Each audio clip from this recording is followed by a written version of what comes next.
Hi guys, welcome to another episode of Excellenke Enko podcast. Happy New Year. We are again in 2025 and welcome back. We will continue inspiring, continue following us, and thank you so much. Without taking so much time, today I have an amazing guest, someone vibrant doing the community work, and let's hear him today share his work, how he's doing it, and you will get inspired. Karibu sana. Thank you very much, my good friend from Girls Child Education Program. My name is Erick Lesire from Samburu County, specifically Samburu East Sub-County, a village called Ikisin. In the current generation, they say location ya nyuma ya ID is Ikisin village. Okay.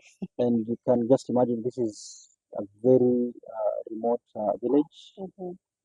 And you can just imagine of, the indigenous nature of the people. So it's not like, it's well developed. 2025 is a modern, I can say it's a modern era, era of a lot of developments and contemporary developments in the world and even in the country. So yes, and personally, I do a lot, especially in our community. And mine is just to say that besides my name, I am an advocate of anti-FGM. I'm also an advocate of gender-based violence. And because also I'm a pastoralist, I'm a passionate climate action and justice advocate. And there's a lot that we do in the community because I lead an organization, a youth-led community-based organization known as Samburu Program for Education, Empowerment and Research Organization. And we are just trying to empower communities through education and also empowering them in the sense that there are so many gaps that are affecting the education in Samburu County. And I would just like to quote the latest, verifiable research findings from KDHS 2022, whereby the prevalence of illiteracy in Samburu County is 70.9%. That means that if you come across 10 people coming from Samburu County, you will always find out that the seven do not have basic literacy skills. And when again you go deeper and see those and analyze, you look at the gender disparity, you find out that girls and women, their percentage is quite high, higher than even the 70.9%. So it's girls and women has the high percentage. Yes, when you look at it, I cannot really quote the figure, but there's the women and girls the prevalence of illiteracy is very high. And when you look at it, you'll always find out that girls and women undergo through a lot. And what comes from practice and even what they've been doing at the ground is that women are subjected to harmful cultural practices, which include teenage pregnancies. Even in the latest survey in Samburu County, I think 50%, there's a prevalence rate of 50% for teenage pregnancies, and this affects women and girls. And you'll find out that also on also FGM prevalence, it's 76%. Again on GBV, 47%. You don't get things below average. Yes. Samburu County. Yeah. Okay. GBV 47. Yeah. So all this, Mm-hmm. and also there's also an aspect, a very new aspect. It's something that uh, we are also like. It's a contemporary issue. We'll always find out that um, they are the enablers of the enablers of some of these cultural practices. And Mm. if you get to learn and learn, you'll find out that Mm-hmm. actually I'm not castigating about Moranism in Samburu County. Are they the enablers? Yes, there is the positive bit Yeah. of Moranism, whereby it's really a boost to our tourism, and Yes. also they protect the community from external aggressors, Yeah. and they also ensure that the people are secure. That is the positive part of the Moranism. Mm-hmm. But again, now there's this little bit of negative Moranism, whereby you'll find out that some of the perpetrators of gender-based violence um, are some of these Morans. Mm-hmm. But I will not wish to take that angle that they are Let perpetrators of. me just ask. Okay, let me Yes. ask a question on that. Yeah. You said they are the perpetrators. Yes. Are they the ones performing, or are they the ones saying it must be done, or are they the perpetrators? Now, they are not the ones who do the practice of FGM, but you'll find out that um, cases of teenage pregnancies, Mm-hmm. uh, where you will find a girl Mm-hmm. being, having that, getting pregnant, you find out that there is a young Moran Mm-hmm. involved. Mm-hmm. How are Um, they involved? you will find out that these Morans are the ones who, like they engage in, those, I can say,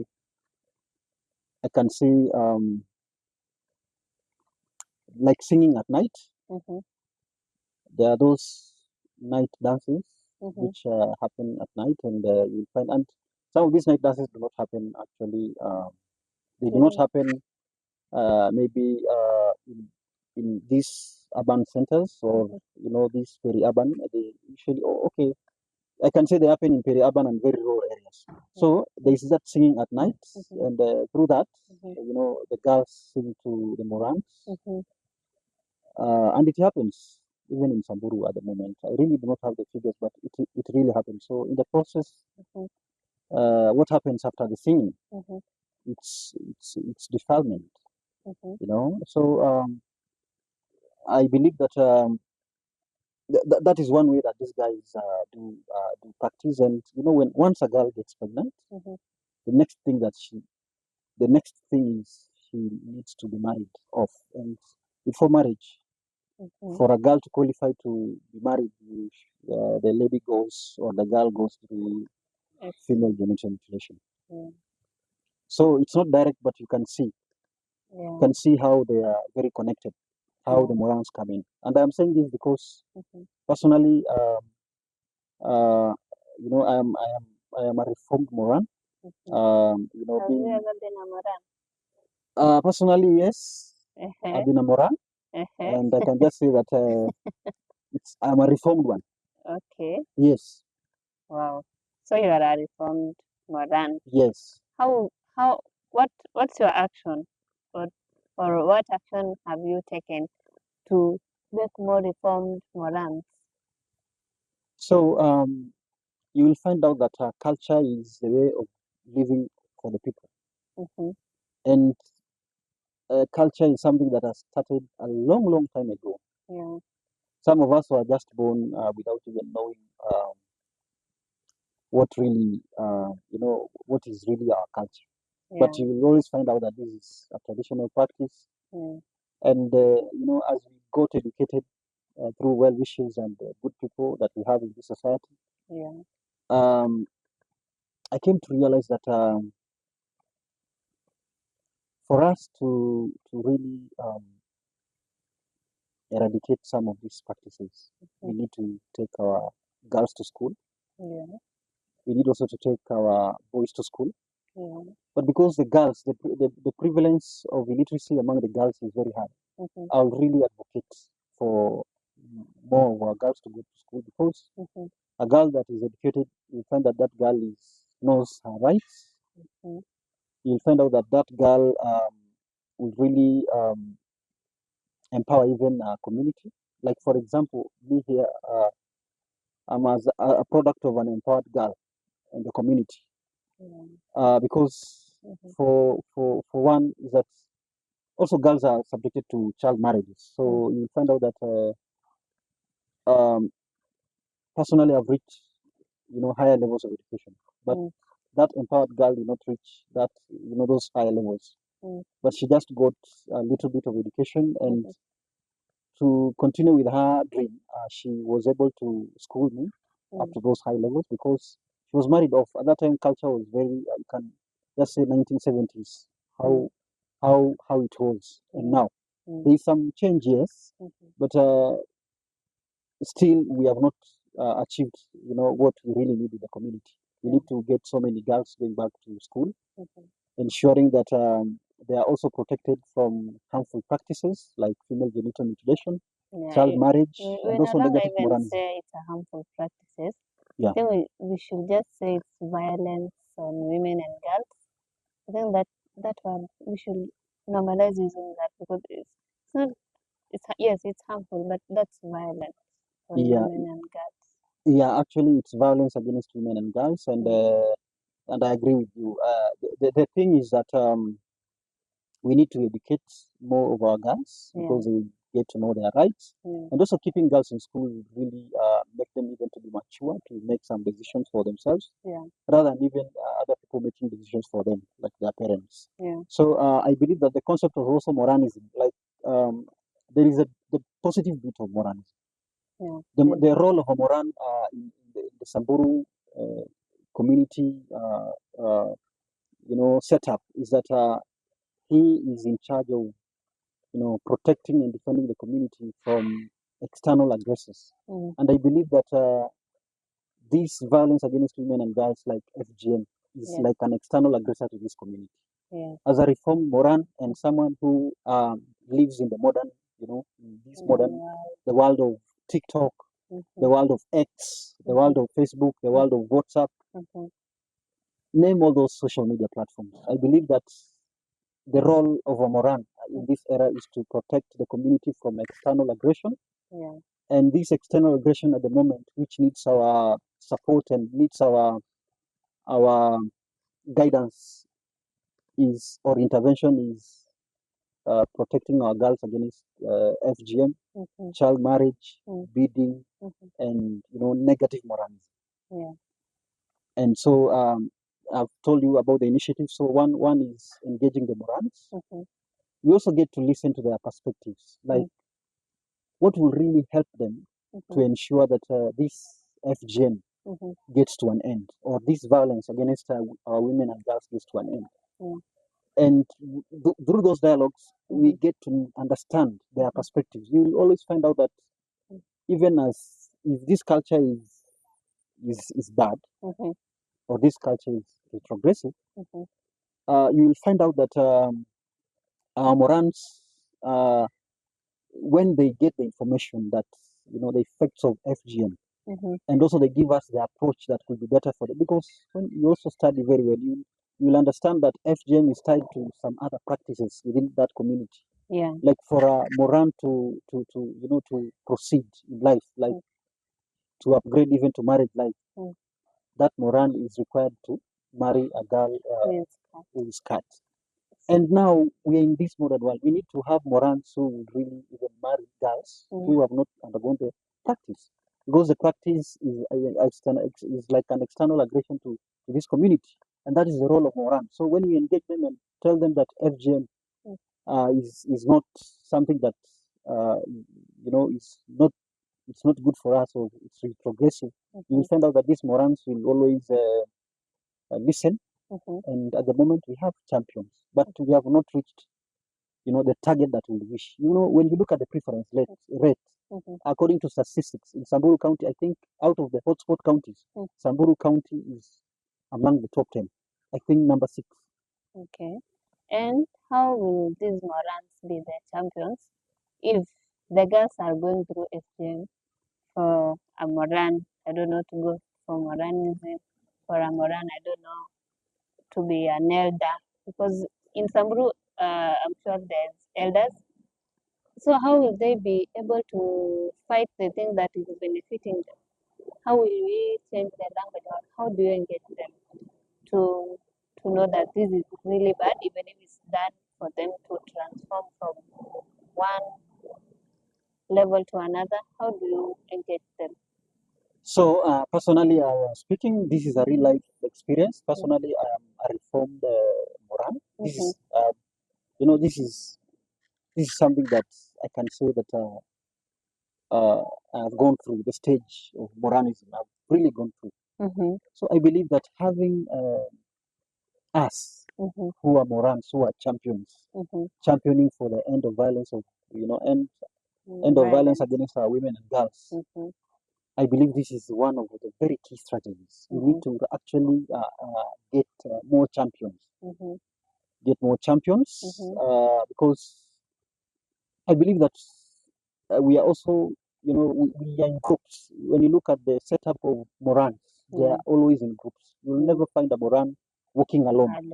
So you can imagine having one champion among that group, and that champion is an opinion shaper, a strategic Moran. You will always find out that the effect is multiple, and the effect is also a ripple effect. If you get maybe one champion within a certain group of Morans, you'll always find out that group, all of them will change the way forward. And you'll find out that that is one, having champions. Again, another way is when you engage with them, when you meaningfully engage with the Morans, having honest discussions, listening to what they are saying. Why is the practice, like having those dialogues with them, intergenerational dialogues. You can even bring you can bring the elders who gave them you can bring the elders who gave them the power to be, to go through that initiation stage. Actually, in Samburu, they are called Mole. At the moment, the Morans are called Kisiku, and the elders, or the age-set elders, are called the Mole. When you bring that intergenerational dialogue, trying to make them understand how it was maybe historically for the community and how it is now. I believe that the external aggression, or the issue that we need to address at the moment in our community, is violence against women and girls. And this is the role a Moran plays. So having those intergenerational dialogues will really help us. Another thing is we need to have networks. For example, the youth-led organization that I have, we have even Morans in that organization. And we are in national platforms, and we are even at the county level platforms. We are the gender sector. We sit at the gender sector, Samburu County Gender Sector Working Group. We even sit at the county anti-FGM steering committee. We even sit in very big forums like the CSO network on ending FGM in Kenya. And we even have voting rights in such networks, and you will find out that the experience that we get from there is really immense. And so we need to have those networks. Actually, again, through the CSO network of ending FGM, some of the leaders in these organizations, like now the organization I'm leading, we were able to connect with other like-minded development partners, like Burwa Girl Child Education Program from Narok County. You can just imagine the distance between Narok and Samburu. So I believe also having these networks will really help us to end violence against women and girls. Another issue is that we need to have also sincere community dialogues, even with women, older women. We need also to have sincere dialogues with even the elders of the community. Like, for example, in Samburu County, in the year 2021, we had a declaration of the elders declaring that, FGM is a violence against our women and girls. And at the moment, what we are doing as an organization is that we are creating awareness. We are passing messages to the people, sensitizing them on, the public declaration of Kisima Declaration. And even we have gotten the power, even as activists, even as advocates of ending violence against women and girls, to really fight for the rights of our women and girls. Yeah. On that note, you said there was. Did you say 2021 there was elders declaration? Yes. Apart from the Kisima declaration. Not really. It's that Kisima declaration. Yeah, it happened in the year 2021, and I was part of the meeting. You were part of the meeting. Yes. But these elders go for they went for that declaration, but they're the ones still insisting for the practice to be done, because we have met several youth groups in Samburu County, Samburu East, and the only thing they say, we don't have a problem to end FGM. The only problem is the elders. Go first meet with the elders and we will follow, because if they say it's like this, it's like that. And then we told them, but they did the declaration, they said that one is just for formalities. So you see, some of these declarations, we need meaningful declarations that people will say, we mean it and we mean it. Because if they did that for formality, it's a document, it's a declaration that everyone knows. But when you go there, they say they did it for formalities, some of them. And then the other thing is, what was it I wanted to say? Imepotea.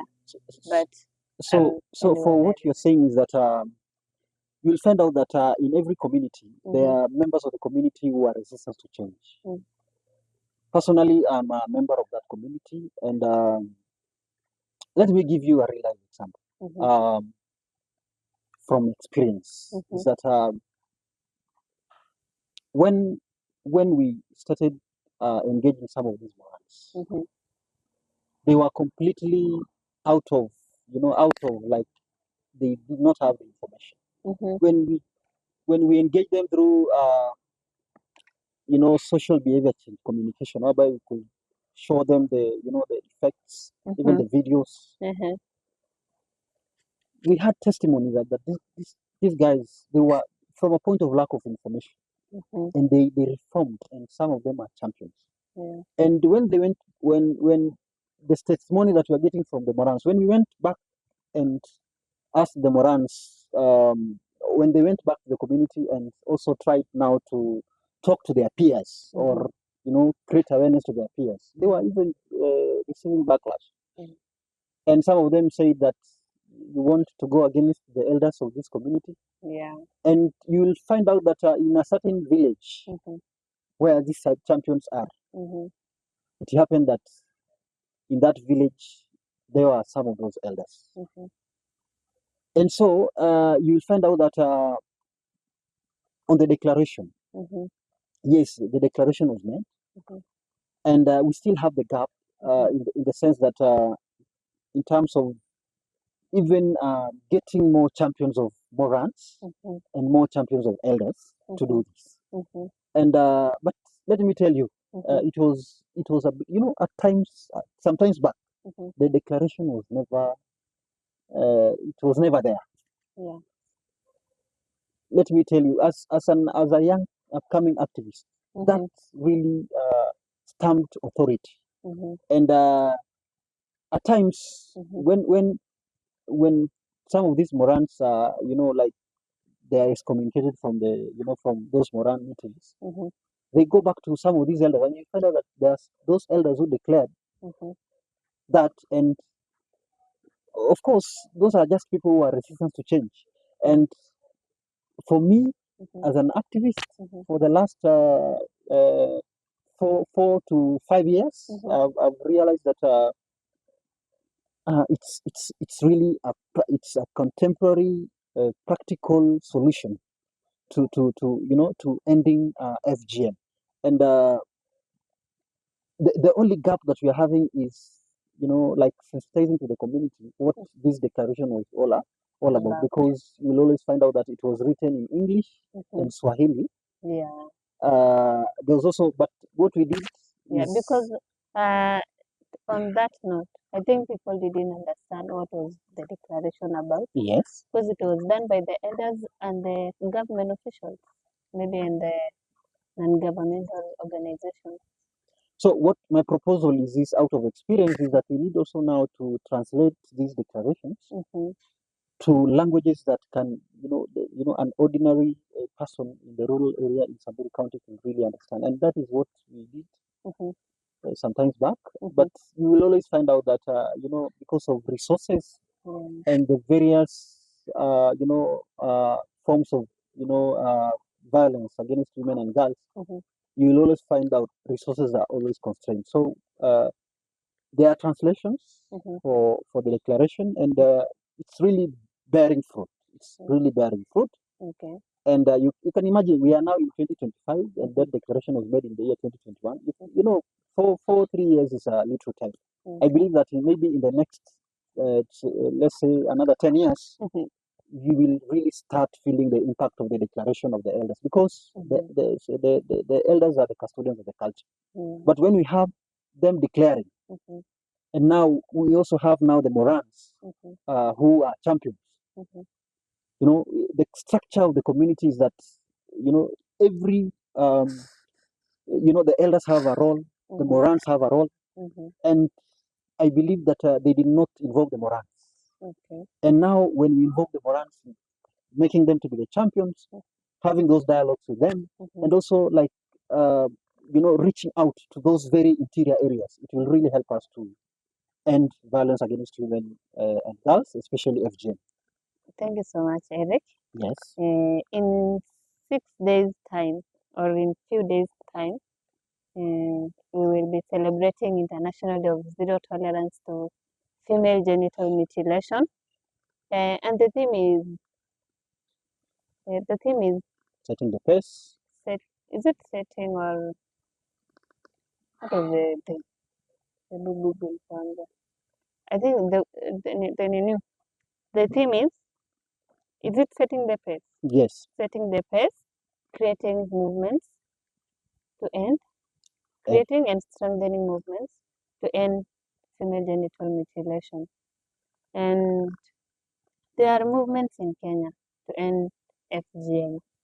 There is one that where I met you, the Kenya Season Network on End FGM. There are so many people, vibrant organizations on that cause of ending FGM, and that's a movement. How do you say about these movements? How are they working towards ending FGM? What needs to be done better about these movements? And how can we strengthen the movements to be more effective? So, thank you very much. That is actually a very good, like it's an issue that is really coming up, because since the year 2011, when there was that act, the prohibition of FGM, the laws of the country now allow us to gives us the power to actually end FGM. And now we are speaking about 14 years down the line. We have been having organizations, we've been having movements. Yeah. I believe that it's also time that one way we are going to strengthen these movements is that we need to engage in research that will really get the perspectives of the people, trying to really understand how will we really ensure that some of these violences against our women and girls comes to an end. Yeah. So research will really help us, because when you research, like you are looking for something, you will get actually to the truth of the matter. And I believe that, as these are people who they are highway bandits. They go and take livestock from other people. But now that culture is actually gone away. The issues that are really affecting us at the moment is violence against women and girls. Yeah. So we need to bring all the stakeholders on board. Yeah, So that is mapping out stakeholders within our counties, within even our villages, within even our country, knowing who is doing what, so that we can even stop that duplication. So that we can even have a synchronized approach. When we work together, even in the spirit of the SDG number 17, partnerships and collaborations, you will always find out that when we work together as different stakeholders, you will find out that in a certain village, one of the issues that is affecting or making girls to undergo FGM is maybe loss of property. Loss of property. So the priority for that village at that moment is not about ending FGM. The priority of that village is how will they, so we would think of sustainable livelihoods in that village. Then now we can come up with approaches of ending FGM. So we need to also change our approach. We need actually, before we even do any intervention of ending FGM or violence against our women and girls, we need actually to engage the community. Even when you look at the current happenings in our country and even in Samburu County, there have been protests about issues of public participation. I believe that we need these movements to really engage the communities where they are working. If maybe an organization is working in Samburu County, get the real information. Why is this FGM happening? And why is it happening? Because I believe that when we work at the grassroots and we work with the right stakeholders and addressing the real issues, you will find out that maybe in Samburu County, look at, for example, the CBO that I founded and the executive director, Samburu Program for Education, Empowerment and Research Organization. We sat down and we said that we need to educate our girls so that these girls can get to know their rights. But now we need also to empower the community. How will we empower this community? We need to empower this community by ensuring that their priorities are set right. If we go to a certain village and we find out that the pressing issue is not ending FGM, the pressing issue or the most that humanitarian approach issue is water. We'll look for stakeholders within that county and even within the country to bring water to that village so that these people can now settle and even listen to us so that we can create awareness on ending FGM. I also believe that another way we can also strengthen our movements is that we need also to synchronize our efforts and also ensuring that the leaders, like for example now, through these networks, we have these fellowships, leadership fellowships. And one good example is ENGAPE, Community Leaders Program. This is a very strong tool. This is a very strategic approach towards ending violence against women and girls. And another way that we are going also to to strengthen our movements is funding. Because I believe that it is recently that Kenya started to really give effort to, ending violence against women and girls. It was never there because you can imagine this country got independence in the year 1963. You can imagine 1963, and the time we are having the first law is 2011. So we need also commitment from government. We need also commitment from even the international community to support grassroots organizations who are based at the grassroots, so that the approach becomes like that that grassroots action for global impact. And this is, I think, this is something that we need all to learn. That we need to capitalize on grassroots actions that really inspire global impacts. That was where we missed the point. Yes. Wow. Thank you so much, Erick. I hope we are going to do something on International Day of Zero Tolerance to FGM in Samburu County. We will be there. We will also be there. We will be there maybe in spirit or in person, but let's continue inspiring.